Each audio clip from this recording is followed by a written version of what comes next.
आराधना विश्वस्त मंडळ सोलापूर सादर करीत आहेत चिंतराम खानोलकर म्हणजेच आरती प्रभू यांच्या साहित्यावर आधारित आम्ही वाचन जाईन दूर गावा.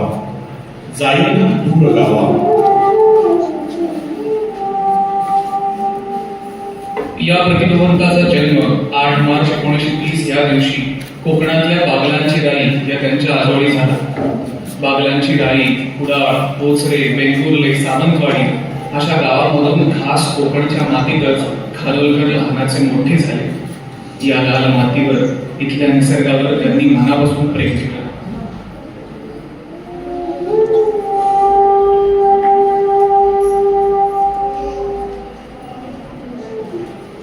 मी जो कोणी आज अस्तित्वात आहे, थोडा असा थोडा तसा वगैरे वगैरे, तो मी कसाही असेल, सामान्य असामान्य, दुष्ट सुष्ट, त्या मीचा धागा कुठेतरी आहे. आणि प्रत्येकाच्या मनोव्यापारांची गती ही अशीच असते. त्याच्या आयुष्याच्या रथाच्या चक्रांना कुठून तरी गती मिळालेली असते. त्या गतीवर त्याच्या जीवन व्यापारांचा गाडा चाललेला असतो. केव्हा केव्हा त्याच्या रथाची चक्र धर्मक्षेत्रे कुरुक्षेत्रेच्या जीवन मरणाच्या संघर्षानं चिखलात रुजून बसतात. मग गीता सांगणारा साक्षात श्रीकृष्णही त्या किंकर्तव्यमूढ आत्म्याला वाचवू शकत नाही. कदाचित तोच क्षण त्याच्या मृत्यूलाही कारणीभूत ठरतो. पण या सगळ्या संघर्षांना धीरोदात्तपणे सामोऱ्या जाणाऱ्या आणि प्रसंगी पाठ दाखविणाऱ्या या माणसांच्या शक्तीचा, प्रकृतीचा, दौर्बल्याचा आणि विकृतीचा मूलाधार कुठेतरी असतो. मूलाधार आणि मर्म सुद्धा. मी ही एक या माणसांच्या जगातला एक ठिपका, एक थेंब, एक तृणवत किस्सा. मलाही या मूलाधाराची आणि मर्माची शक्यता असणं स्वाभाविक आहे. या जीवन प्रवृत्तीच्या थेंबावर, या तृणपात्यावर त्या कुठल्या तरी आदिम किरणांची, त्या रंगांची चमक आहे. त्या खूप जुन्या माझ्यातल्या पहिल्या मरून गेलेल्या रक्तपेशीला ते संस्कार लागले. तो गाभाऱ्यातील नंदादीपाचा शांत तुळशीपत्रांचा वास असलेला सुगंध जाणवला. ती गाभाऱ्यातील आजोबांनी, मामांनी पूजेच्या वेळी म्हटलेली गंभीर घुमणारी मंत्रवाणी ऐकू आली. पहिली पेशी मरून गेलेली असली तरी मरता मरता तिनं दुसऱ्या पेशीच्या माथी त्या संस्कारांचा शेंदूर थापून दिला असणार. आणि मग साखळी सुरू झाली असणार. कारण अजूनही कुठेतरी घरी, कुठेतरी गर्दी, कुठेतरी प्रवासात मी अंतर्मुख झालो की प्रथम कानावर येतो, नव्हे तसा भास होतो तो त्या बागलांच्या राईतल्या मठातल्या घंटांचा नाद. हीच तर सगळ्यातली मोठी गंमत असते. प्रत्येकाला स्वतःच्या जगण्याला एक संदर्भ देता येतो या खोल नकळत रुजून राहिलेल्या संस्कारांचा. माझ्या कोंडुरा या कादंबरीत मी नकळतच वर्णन करून जातो ते या मठाचं. या मुंबईत तसला ओल्या तुळशीपत्रांच्या वासाचा अंधार आढळणं दुरापास्त आहे. वैजयंती माळा गळा घातलेला तो अंधार. त्या मठातल्या अगदी आपल्या चिदानंद स्वामींच्या पुष्कळ उंचीच्या समाधीपाशी हा असला एकाकार अंधार आहे. त्या अंधाराला मी काळोख कधीच म्हणत नाही. त्या गाभाऱ्याचं दार चिरेबंदी, त्यातून खूप वाकून आत जावं लागतं. आणि असं वाकून आत गेल्यावर तुमच्या डोळ्यात अंधार, ओला शार अंधार पसरतो. आईनं डोळ्यात काजळ घालावं तसं वाटतं. शांत गडद सावळा आनंद रक्ताच्या अणुरेणूतून बालकवींच्या निर्झरासारखा पसरत जातो. शब्द मुखे होऊन त्यांना अंकुर फुटतात ते ध्रुवांचे. चित्त एकाकार होऊन त्याला रंग दिसतात ते फक्त अंधाराच्या क्षितिजांचे.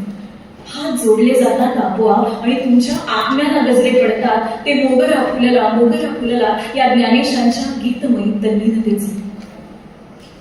त्या अंधारात उभं राहा आणि ऐकावा अनाहत नाम. त्यातलं अक्षरही खोटं नव्हे. तुम्ही तिथं जा आणि मठातल्या आतल्या गाभाऱ्यातील चिदानंद स्वामींच्या समाधीपाशी उभे राहा. क्षणार्धात तुमच्या डोळ्यांचे आरसे होतील आणि त्यात फक्त दिसेल साकार गंधमय अंधार. तल्लीन व्हा. तो मठच कसा आहे. त्यातल्या घंटांचा नाद किती किती दुर्मिळ आहे हे मला आज कळतंय.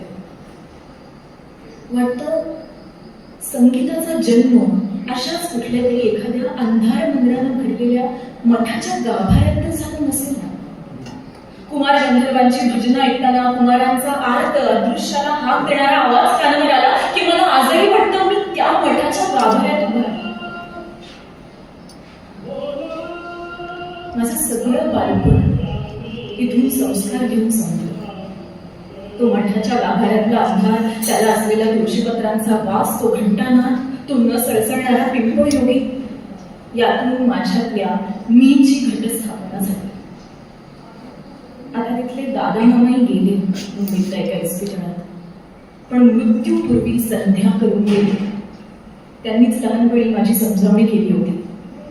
आजोबांना देवाघरी गेले, हो पुन्हा केव्हा येतात त्याची वाट पाहायची. पण आज अजूनही मी मानतो या सगळ्यांच्या आत्म्यांना तुळशीपत्रांचा वास होता. त्या मठीतल्या गंभीर अंधार मंदिरात ते आत्मे पाकोळ्या होऊन फेर धरतात. मीच्या घटाची शेवटची माळ ज्या दिवशी पुरी होईल त्या दिवशी माझ्याही आत्म्याची त्या मठातल्या अंधारात पिवळीशी पिवळी पाकोळी होऊन दे. फेर धरण्यासाठी त्या अंधाराशी फेर धरता धरता त्या पिवळ्या पाकोळीला जपूसा धरता यावा. पण तोवर या मीच्या घटाभोवती झालेली उजवण, त्या उजवळीच्या प्रत्येक तृणपात्यावर किरण येत आहेत ते त्या मठातील गाभाऱ्यातल्या गंधमयी अंधारात नेहमीच.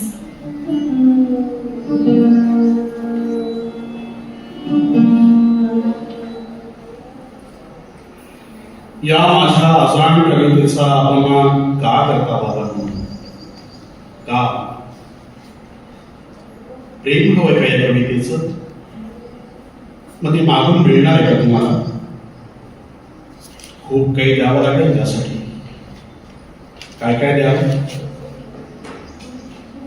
आत्म्याची बात बोलवता येईल तुम्हाला, पण त्यासाठी तुम्हाला तुमचा आत्मा तुमच्याच तळहातावर एखाद्या स्वातीच्या थेंबासारखा घ्यावा लागेल.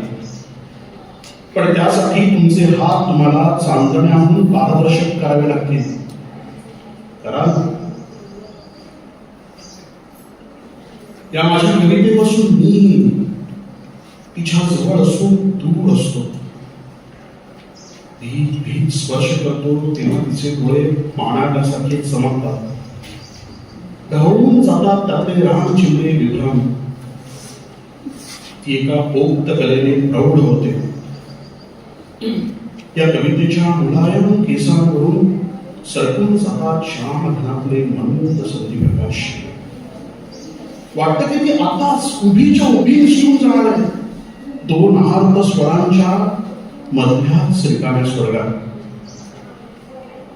स्पर्श करताना अजूनही मी तेवढा शुद्ध नाही. एखाद्या बुद्धाच्या चिमणीवरील उदासीन हास्यासारखा. या माझ्या अजाण कवितेच्या वाटेला जाऊ नका, कारण ती ज्या वाटा चालते आहे त्या आहेत तिच्या स्वतःच्या नागमोडी स्वभावातून स्फुरलेल्या. मोडून पडाल.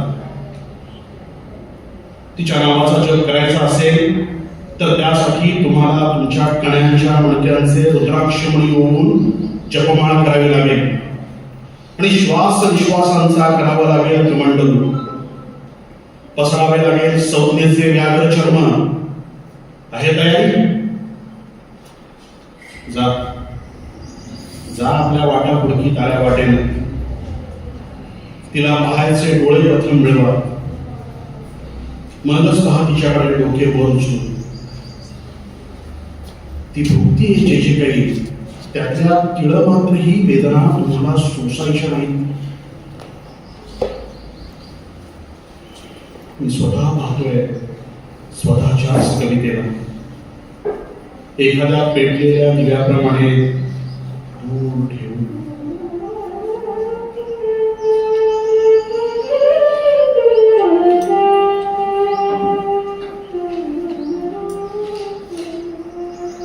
तेव्हा मलाच माझा वाटेल फक्त हेवा.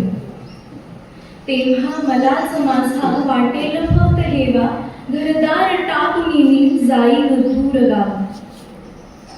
पाण्यात ओंजळीच्या आला चुकून मीन, पाण्यात ओंजळीच्या आला चुकून मीन, चमकून हो तसाच गाण्यात अर्थ जावा. शिंपीच पावसाळी सर्वत्र यालके, यावा अनाम पक्षी स्पर्शून मलाच यावा. देता कुणी दुरून नक्षत्रसे इशारे, देता कुणी दुरून नक्षत्रसे इशारे, साराच आसमंत घनलीळ होत जावा. तेव्हा तेव्हा मलाच माझा वाटेल फक्त हेवा. घरदार टाकून जाईन दूर गाव, पेरून जात वाळा अंगावरी कुणी जो, शेल्यापरी कुसुंबी वाऱ्यावरी बहावा. तारांवरी पडावा केव्हा चुकून हात, तारांवरी पडावा केव्हा चुकून हात. विस्तीर्ण पोकळीचा गंधार सापडावा, तेव्हा मलाच माझा वाटेल फक्त हेवा. घरदार टाकून जाईन दूर गावा, जाईन दूर गावा.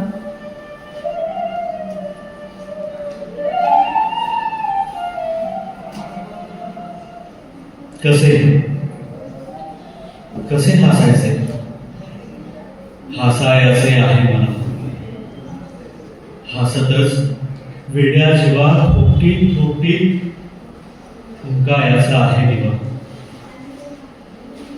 हसायचे कुठे कुठे आणि केव्हा, कसे आणि कुणापास.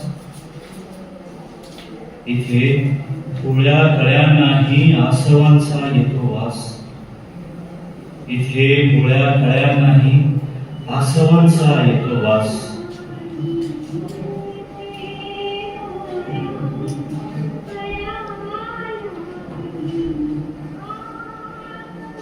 हृदयनाथ मंगेशकर आपल्या एका लेखात म्हणतात, तो दिवस मी कधीच विसरणार नाही. कसे कसे हसायचे या गाण्याचं ध्वनिमुद्रण चालू होतं. नवकवी म्हणून HMV मध्ये तू टिंगलीचा विषय झाला होतास. आमची धावपळ सुरू होती. सगळीकडे सुरांचा शब्दांचा गोंगाट चालू होता. पण पण तू मात्र शांत होतास. नाही, तू निर्विकार होतास. तुझे डोळे किती थिजल्यासारखे दिसत होते. त्यात कसलाच भाव नव्हता. हर्ष, खेद, दया, ममता, करुणा या सगळ्यांना एकत्र करून त्याचा गिलावा तुझ्या डोळ्यांवर चढल्यासारखा दिसत होता. स्थितप्रज्ञतेचे पापुद्रे चढल्यासारखे तुझे डोळे आजही मी विसरू शकत नाही. येथे भोळ्या कळ्या नाही आसवांचा येतो वास. ही ओळ दीदी गात होती. भारावून किती किती आदरानं मी तुला विचारलं होतं, ही ओळ कशी सुचली. मुलाचा मृत्यू बघून तुझं थंड आवाजात थंड होतं. खरंच तुझ्याकडून ही विलक्षण अमरण कविता लिहून घेण्यासाठी विधात्यानं तुला तुझ्या मुलाच्या मृत्यूचा खेळ दाखवला.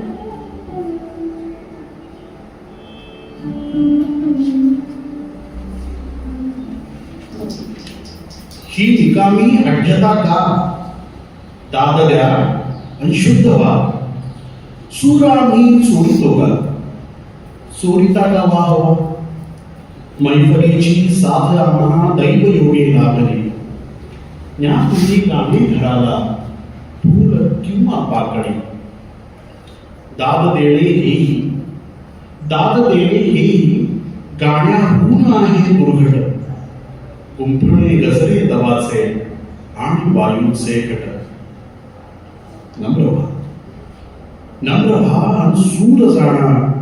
जीव घेणा रंग हा. साजरा धडून आयु हो करावा संग हा. चांदणे पाण्यात लेकी, चांदणे पाण्यात लेकी वेचिता येईल. आणि काळो हात पाहा ये धरू चिमटीतही. ना परंतु सूर कोणा लाविता ये दीपसा. सूर नोहे तीर कंठी लागलेला शापसा. तीर तो द्रोह राशी तीर तो उतरो उराशी दर्द हो गाण्यातला पूर्ण जरी ही लाभला ना लागू दे अधिकला पूर्ण जरी ही लाभला ना लागू दे अधिकला. खानोलकरांनी जशा कथा कादंबऱ्या लिहिल्या तसेच काही लेख लिहिले. त्यातून त्यांची तिरकस काहीशी विनोदी प्रतिभाही जाणवते. त्यातलाच हा नमुना. आटपाटनगरच्या वार्ता. आटपाटनगर दिनांक 15/11/1967. येथील एका कचेरीतील श्री विश्वांभरराव काळभोर नावाचे अधिकारी टांग्यातून घरी जात असताना वाटेत मयत पावले. टांगेवाल्याचा संशय येऊन त्यांच्या कुटुंबियांनी सरकारात तक्रार उधरल्यावर सरकारने प्रेत ताब्यात घेतलं. प्रेताचा पोस्टमॉर्टम करण्यात आला. पोस्टमॉर्टम केल्यानंतर विश्वांभरराव काळभोर यांच्या पोटात 3 इंचाचा अपमान सापडला. ऑफिसातून निघण्यापूर्वी त्यांचा एका कारकुनाने घोर अपमान केलेला होता. त्या कारकुनास अटक करण्यात आलेली आहे. दिनांक 15/11/1967 नगर आटपाट येथे एकाएकी गेंड्याचे कातडे मारले असून येथील पशुसंग्रहातील 4 गेंडे बेपत्ता झाले. पोलीस गेंड्यांचा शोध घेत असून रेडिओवरून हरवलेल्या गेंड्यांची वर्णने सांगण्यात येतात. ज्यांनी गेंड्याचे कातडे पांघरले होते ते थोर थोर पुढारी या बाबतीत विचार विनिमय करीत असून एकाएकी असे का व्हावे याची चर्चा करीत आहेत. या बाबतीत आमचा वार्ताहर कळवतो की येथील एका नाट्यगृहात नुकताच एका नाटकाचा 100वा प्रयोग झाला. त्या प्रसंगी भाषण करताना एका सुप्रसिद्ध नाटककाराने सांगितले की नाटककारांनी लगे राहूने त्यांनी गेंड्याचे कातडे पांघरावे. आणि नाट्य संस्थेतर्फे त्या 100व्या प्रयोगाच्या प्रसंगी त्या नाटककारास श्रीफल व गेंड्याचे एक कातडे देण्यात आले. शिवाय नंदादीप देवारही अर्पण करण्यात आले. पुढे आमचा वार्ताहर म्हणतो की ते बेपत्ता झालेले 4 गेंडे देव नसलेल्या देवाऱ्यासमोर धरणे धरून बसलेले असून ते त्या नुसत्याच देवालाच विचारित आहे की ईश्वरा आता आम्ही समस्त गेंड्यांनी काय बरे करावे. आमचे काकडे पांघरायला सोयीस्कर म्हणून आमचे काकडे महाग झाले. आता आम्ही कोणाचे काकडे पांघरावे की आम्ही नाटके लिहावे की आम्ही नाटककारांची काकडे पांघरावे. सांगा सांगा ईश्वरा सांगा. कुठल्याही नाटकाचे 100 प्रयोग झाले की आमच्या काकड्यावर पाणी येणार. लवकरच पुणे येथे होणाऱ्या नाट्य संमेलनाला हे गेंडे आपली तक्रार उधळणार असल्याचेही कळते. अध्यक्षांच्या मागे नवीन शुक्रकाष्ट लागणार आहे. शिवाय लवकरच गेंड्यांवरील गंडांतर नावाचे नाटकी सरकत्या रंगमंचावर सादर करण्यात येणार आहे. या गेंड्यांच्या भूमिका प्रत्यक्ष गेंडेच करणार असल्यामुळे ठिकाणकारांच्या डोळ्यासमोर आतापासूनच रंगमंच फिरायला लागलेला आहे. संसारात राहून काय झालं? पोराबाळांचा फक्त बाप झालो. समाजात राहून काय झालं? वृत्तपत्रांचा एक वाचक झालो. प्रवासातून घेऊन काय आलो? डायरी तारखा फाडून तृप्त झालो. शिकणार काय? शिकवणार काय? नाकी शिंक तोंडी जांभई वाहणे पाय. देवपूजा करणं आहे. वय होतंय. पांढरी फुलं घेऊन एक भूत येते. दिवा मालव अंधारात. उजेडात डोळे झाक. असो आज इंद्रियात, असो आज इंद्रियात.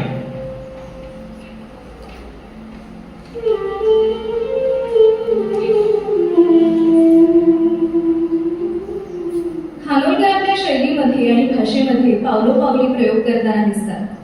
त्यांच्या कवितेमध्ये प्रेमभावना असंख्य छटातून प्रकट होते. मी म्हणावे सांज दारा तू निमितो पाहुये. तू म्हणावे रानवारा दे ठरून अवस्त्र. मी म्हणावे बाग बगीचा येत बहरू हा सुना. तू म्हणावे तू दिलेला गुच्छ पहिला शोधना. मी म्हणावे तो घडू दे एकदाचा हो गुन्हा. तू म्हणावे शीळ आली रानपक्षाची पुन्हा. मी म्हणावे किरमिजीतू मेघही गेला विरू. तू म्हणावे तो पहाना दीपही लागे भरू. मी म्हणावे बांधू डोळे एकमेकांचे इथे. तू म्हणावे सांडलेले रानकाठे या इथे. तू म्हणावी गीत गाणी. तू म्हणावी गीत गाणी. मी म्हणावे थांबना. मूक डोळा प्रश्नचिन्हे का उभी ही सांगना. मी म्हणावे सांज वारा तू निमित्तो पाहोये. तू म्हणावे रानवारा ते ठरून अवस्त्र.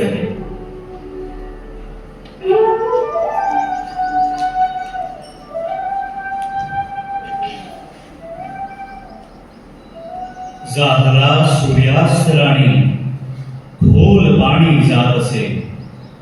दूरचा तो रान पक्षी ऐन आता येत असे. मेघरेंगाळून गेला क्षितिजरे ही किरमिजी. वाजती या मंद घंटा कंपत्यांचे गोरजी. वेळूरंध्री का परंतु जीवघेणी स्तब्धता. वेळूरंध्री का परंतु जीवघेणी स्तब्धता. का समेच्या पूर्वीचीही आर्त आहे शांतता. काचसा काळोख होती. काचसा काळोख होती त्यातून गावातल्या थेंब जैशा दीपपंक्ती हालती कायाने. पारवा शेला तुझा हा. पारवा शेला तुझा हा. स्पंदने का त्यावरी. दूरदृष्टी लागली का तनु ही पावरी. धूनपर्णी निर्झराची लागली आता भरू. धूनपर्णी निर्झराची लागली आता भरू.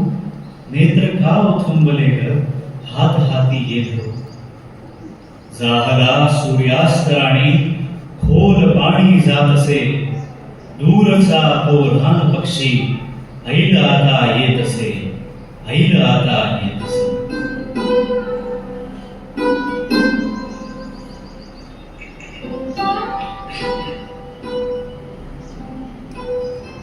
अखेरच्या वळणावर या मंद सुगंधी असा फुलोरा.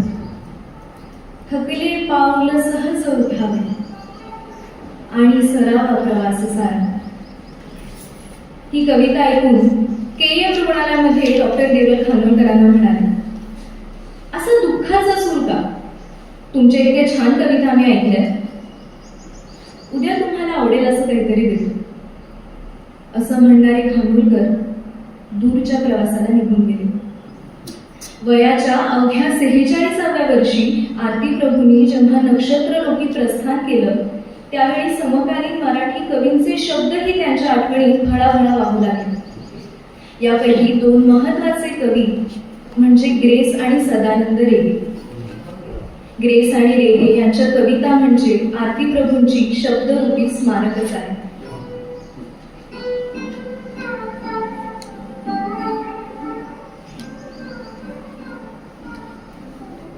असे वाटते मृत्यू असतो सख्या रे. असे वाटते मृत्यू असतो सख्या रे. सतीच्या खुनासारखा पोरका जळाच्या भयाने दुभंगून गेली सुन्या स्वप्न पारावरी द्वारका. समुद्रावरी मी तुला एक दारे दुपारीच वाळू तो वाळले. मला शोधणारी रडे अंध विधवा जिचे गर्भ माझ्या घरी वाढले. तुझा मंद पावा तुझी दीर्घ राने तुझी ज्ञानदेवीय जी आर्द्रता. तिच्या सावलीचे निळे चंद्रमाची पुन्हा मागती का मला संहिता. असा एक सूर्यास्त अंगावरी ये मला वाटते मीही भारावलो. दिवेदारणीच्या तुझ्या खिन्न वेळीच हा गाव सोडून मी चाललो. कोणाला म्हणावे तुझ्या मेघमाळा. कुणाला म्हणावे तुझ्या मेघमाळा. मला चिंब होऊन रे दाखवा. जुन्या वैष्णवाने घरी आणल्याना मला शैव समजून या पादुका. जुन्या वैष्णवाने घरी आणल्याना मला शैव समजून या पादुका.